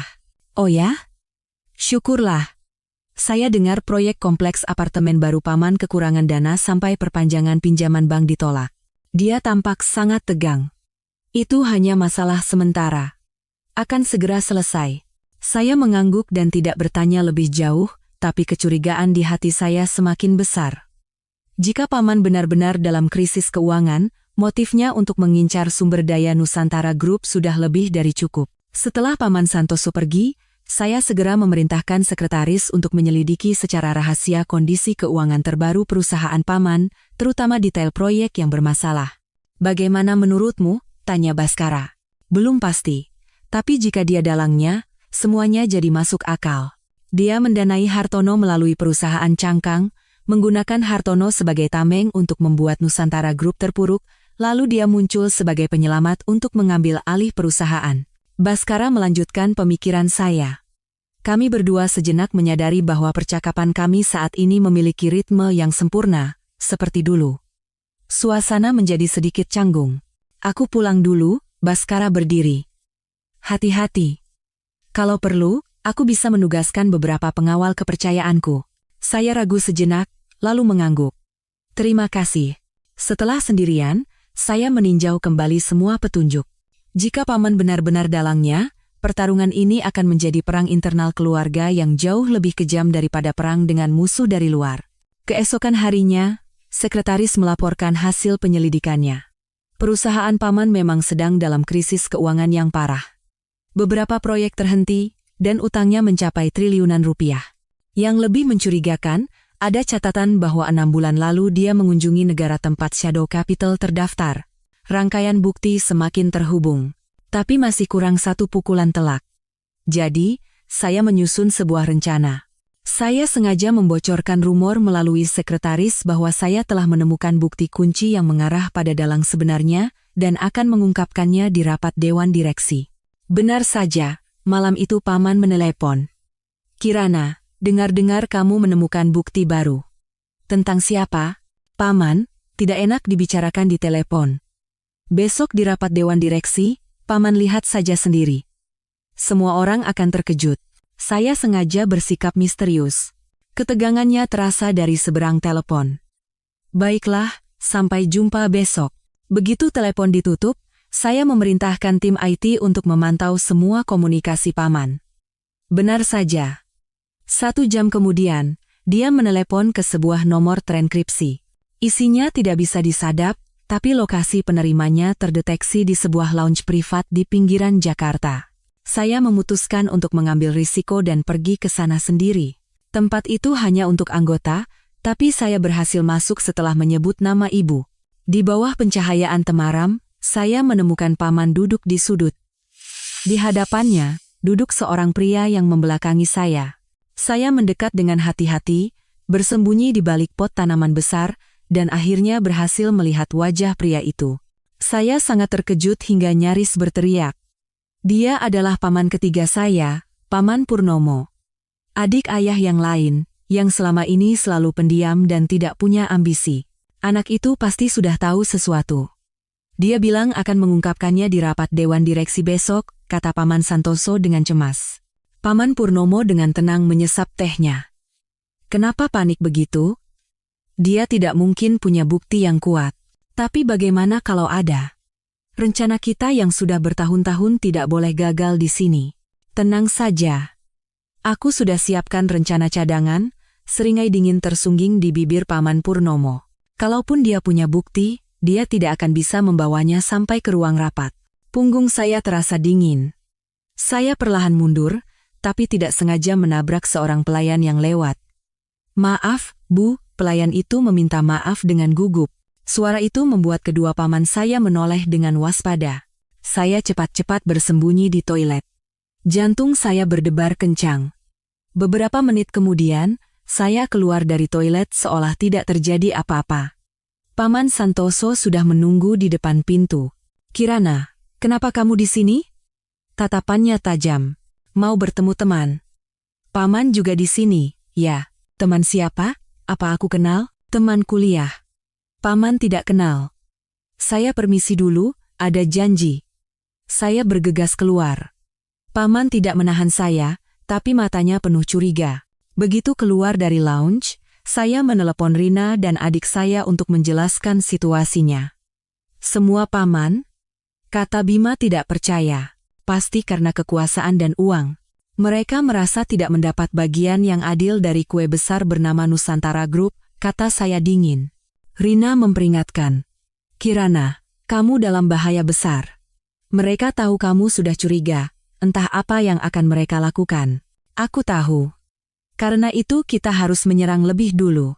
Kembali ke rumah, saya menghubungkan semua bukti sepanjang malam. Dan menjelang subuh, saya akhirnya menemukan mata rantai yang krusial. Surat wasiat kakek 15 tahun lalu yang memberikan sebagian besar saham perusahaan kepada ayah, dan hanya menyisakan sebagian kecil saham dan beberapa anak perusahaan untuk kedua paman. Mereka sudah memendam ketidakpuasan sejak saat itu. Menjelang pagi, sebuah telepon dari nomor tak dikenal masuk. Suaranya dimodifikasi.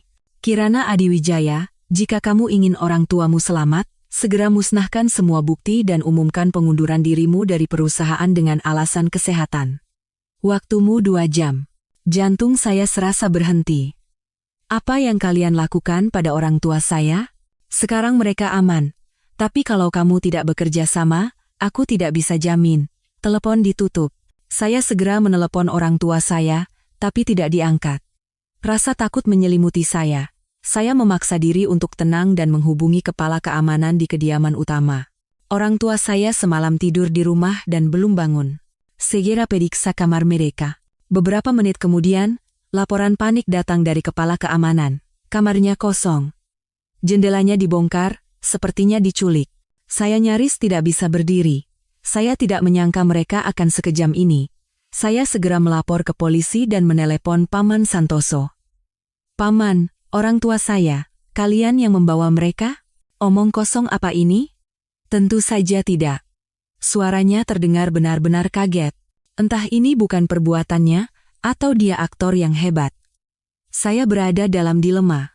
Jika saya menuruti permintaan penculik, orang tua saya akan selamat, tapi perusahaan akan jatuh ke tangan orang jahat. Tepat pada saat itu, Baskara datang. Melihat wajah saya, dia langsung tahu ada sesuatu yang terjadi. Setelah saya jelaskan situasinya, dia berpikir sejenak lalu berkata, "Aku rasa aku tahu di mana mereka." Dulu Hartono pernah menyombongkan diri punya rumah aman untuk menyekap orang yang tidak patuh. Tidak ada waktu untuk ragu. Kami segera berangkat ke sana dan meminta polisi untuk mendukung dari luar. 1 jam kemudian, kami tiba di sebuah pabrik tua di pinggiran kota. Tempat yang ditunjuk Baskara adalah sebuah pintu gudang yang tampak biasa. "Aku yang akan masuk. Kamu tunggu polisi." "Tidak, aku ikut," desak saya. Kami turun ke ruang bawah tanah dengan hati-hati dan benar-benar menemukan tempat persembunyian. Melalui celah pintu, saya melihat orang tua saya diikat di kursi. Saat saya akan berlari masuk, Baskara menahan saya dan menunjuk ventilasi di atas. Kami diam-diam bergerak ke posisi di mana kami bisa melihat ke dalam ruangan melalui ventilasi. Saat itu, salah satu pria berpenutup wajah menerima telepon. "Ya, bos." "Mengerti. Kalau tidak ada kabar dalam 2 jam, bereskan." Waktu kami tidak banyak. Saya dan Baskara saling bertukar pandang dan segera beraksi. Baskara sengaja membuat suara untuk mengalihkan perhatian satu orang, sementara saya menyerang yang lain. Setelah perkelahian sengit, kami akhirnya berhasil menyelamatkan orang tua saya. Polisi tiba tepat waktu dan menangkap para penculik. Namun, saat saya pikir krisis telah berakhir, salah satu penculik tiba-tiba berhasil melepaskan diri dan menodongkan pistol ke arah saya. Dalam sekejap, Baskara mendorong saya dengan kasar. "Dor, Baskara!" teriak saya. Baskara jatuh dengan luka tembak di dada. Polisi segera melumpuhkan penculik yang tersisa, dan saya berlutut di samping Baskara, menekan dadanya yang berdarah. Dia tersenyum dengan susah payah. "Kali ini, aku berhasil melindungimu." Ambulans datang, dan sepanjang perjalanan ke rumah sakit, Baskara tidak melepaskan tangan saya. Kesadarannya datang dan pergi. "Kirana, maafkan aku, sungguh." "Maaf. Jangan bicara, nanti tenagamu habis." Suara saya bergetar. "USB itu," kata sandinya. "Tanggal pernikahan kita. Semua buktinya ada di sana." Saat tiba di rumah sakit, dia sudah kehilangan kesadaran. Saya menjaga di luar ruang operasi dengan perasaan campur aduk. Pria yang pernah begitu saya cintai dan benci, kini berada di ambang kematian untuk menyelamatkan saya. Beberapa jam kemudian, dokter keluar. Pelurunya sudah diangkat, tapi paru-parunya rusak parah. Masa kritisnya belum lewat. 24 jam ke depan adalah penentunya. Saya menatap Baskara yang berwajah pucat melalui jendela kaca ICU, dan saya sadar. Apapun dendam di masa lalu, saat ini saya ingin dia hidup. Saya memegang tangannya dan berbisik, "Bertahanlah, Baskara. Kalau kamu sembuh, kita mulai lagi." Entah dia mendengarnya atau tidak, tapi detak jantung di monitor tampak sedikit lebih stabil. Keluar dari ruangan itu, saya menatap orang tua dan adik saya yang menunggu dengan cemas, dan mengambil sebuah keputusan yang mantap. Sekarang, waktunya mengakhiri perang ini. 24 jam saat Baskara berjuang antara hidup dan mati adalah penantian terpanjang dalam hidup saya. Saya tidak pernah meninggalkan ruang tunggu ICU. Setiap kali alarm monitor berbunyi, jantung saya serasa berhenti, dan setiap ekspresi tegang dari dokter membuat napas saya sesak. Melihatnya di balik kaca, saya menyadari, terlepas dari semua kebencian di masa lalu, saya tidak pernah sekalipun benar-benar menginginkannya mati. "Mbak, dia akan baik-baik saja. Dia pasti akan bangun demi Mbak." Bima menepuk pundak saya. "Menurutmu begitu?" "Iya. Mbak mungkin tidak tahu, tapi selama beberapa tahun terakhir, tatapan matanya pada Mbak tidak pernah berubah, bahkan saat dia berada di titik terendahnya sekalipun." Saya tidak bisa berkata apa-apa. Pada jam ke-25, dokter akhirnya keluar dengan senyum. Masa kritisnya sudah lewat. Kondisinya stabil. Saya terduduk lemas di kursi dan menumpahkan air mata yang selama ini saya tahan. Baru setelah Baskara dipindahkan ke ruang perawatan biasa, saya bisa mengurus hal-hal lain. Dengan kata sandi yang ia berikan, saya membuka USB terakhir. Isinya mengejutkan. Tidak hanya catatan transaksi kedua paman saya dengan Hartono, tetapi juga bukti krusial bahwa mereka telah memalsukan surat wasiat kakek 15 tahun yang lalu. Surat wasiat asli membagi saham secara adil kepada ketiga bersaudara, tetapi mereka menyuap pengacara untuk mengubah isinya. Saya menunjukkan semua bukti itu kepada ayah. Setelah memeriksanya, ayah tenggelam dalam keterkejutan, kemarahan, dan kesedihan yang mendalam. Kenapa? Kita ini satu keluarga. Kekuasaan dan keserakahan telah membutakan mata mereka, ayah. Kami segera mengadakan pertemuan keluarga. Kedua paman yang tidak tahu apa-apa datang ke kediaman utama sesuai jadwal. Kakak, ada apa memanggil kami mendadak? Ayah menatap lurus kedua adiknya. Kalian ingat pesan ayah kita sebelum meninggal? Beliau berpesan agar kita bersaudara bersatu untuk memajukan Nusantara. Tentu saja ingat. Kapan kami tidak begitu? Paman Santoso tertawa canggung. Oh ya? Saya menyela. Kalau begitu kenapa kalian memalsukan surat wasiat kakek 15 tahun yang lalu? Ruang keluarga seketika membeku. Wajah kedua paman saya memutih. Omong kosong apa ini? Saya menyalakan proyektor dan menampilkan surat wasiat sebelum dan sesudah dipalsukan. Pengacara yang terlibat saat itu sudah setuju untuk bersaksi. Dan catatan transfer dana 2 triliun rupiah ke Hartono melalui Shadow Capital, bukti kalian menyuruhnya untuk menghancurkan Nusantara. Perlu saya tunjukkan satu persatu? Setelah semua bukti terungkap, kedua paman itu akhirnya menunjukkan sifat aslinya. Iya. Semua itu kami yang lakukan. Mau apa kau? Nusantara sudah diambang kehancuran, ayah menatap mereka dengan ekspresi pilu. Kenapa kalian lakukan ini? Kenapa? Kakak selalu jadi anak emas ayah? Kami seumur hidup-hidup di bawah bayang-bayangmu. Saya menggelengkan kepala dan mengeluarkan dokumen terakhir, tidak akan sesuai dengan keinginan kalian. Pagi ini, Unicorn Tech telah menyetujui investasi senilai 50 triliun rupiah. Nusantara akan bangkit kembali. Dan sekarang, polisi sedang dalam perjalanan. Tak lama kemudian, bel pintu berbunyi, dan kedua paman saya digiring keluar dengan tangan terborgol. Ayah meneteskan air mata dari matanya yang menua, dan ibu dengan tenang memegang tangannya. Perang keluarga ini berakhir dengan tragis. Setelah membereskan semuanya, saya menuju rumah sakit. Baskara sudah sadar, meskipun lemah, pikirannya jernih. Semuanya sudah berakhir, kata saya pelan sambil duduk di samping ranjangnya. Berkat bukti yang kamu berikan. Terima kasih. Dia tersenyum tipis. Akhirnya aku merasa telah melakukan hal yang benar. Saya mengajukan pertanyaan yang sudah lama ingin saya tanyakan. Kenapa kamu berubah pikiran? Kenapa kamu membantuku? Baskara menatap keluar jendela untuk waktu yang lama. Saat aku berada di UGD dalam kondisi konyol menempel dengan adik iparku, saat itulah aku sadar betapa hinanya hidupku selama ini. Lalu kamu muncul. Tidak menangis, tidak marah, hanya dengan tenang menunjukkan bukti. Saat itulah aku sadar betapa berharganya sesuatu yang telah aku sia-siakan. Saya menggenggam tangannya erat.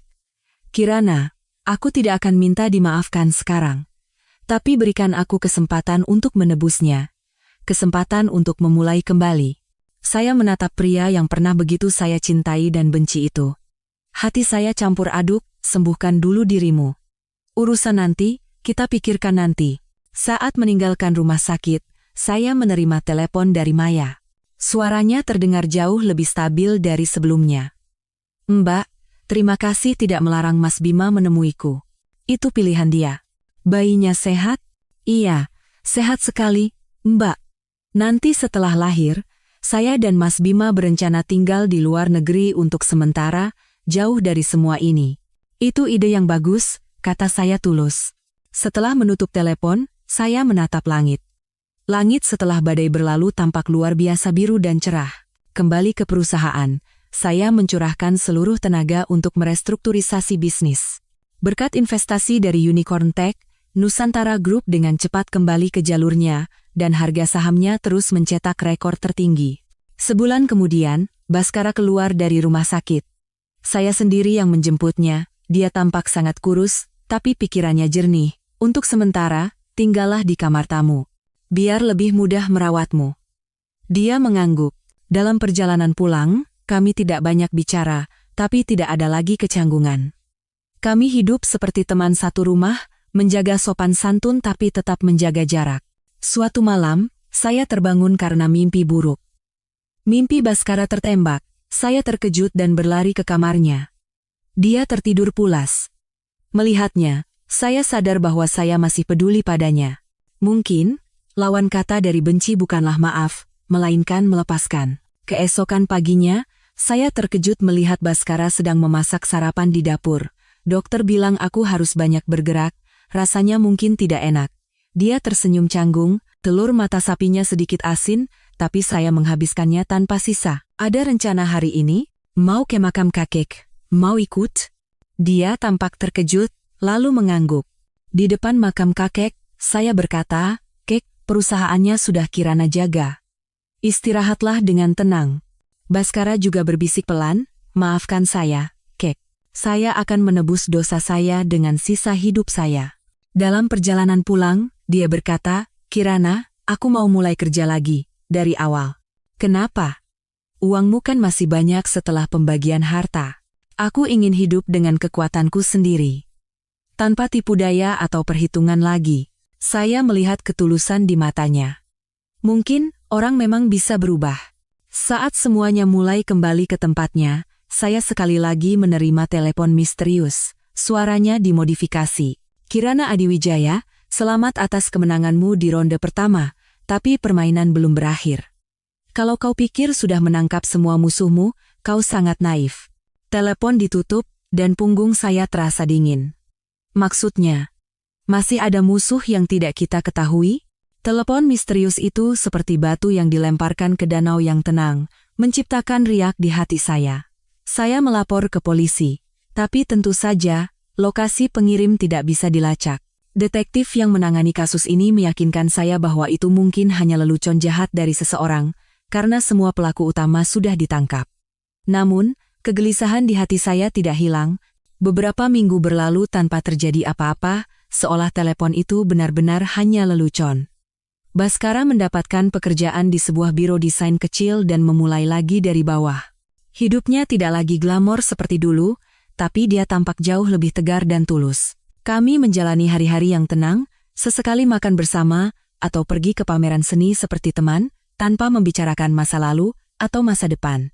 Tibalah hari acara makan malam amal tahunan yang diselenggarakan oleh Nusantara Group. Baskara bersikeras menjadi pengawal saya dan ikut serta. Di pesta itu, saya bertemu dengan seorang pria asing bernama Adrian.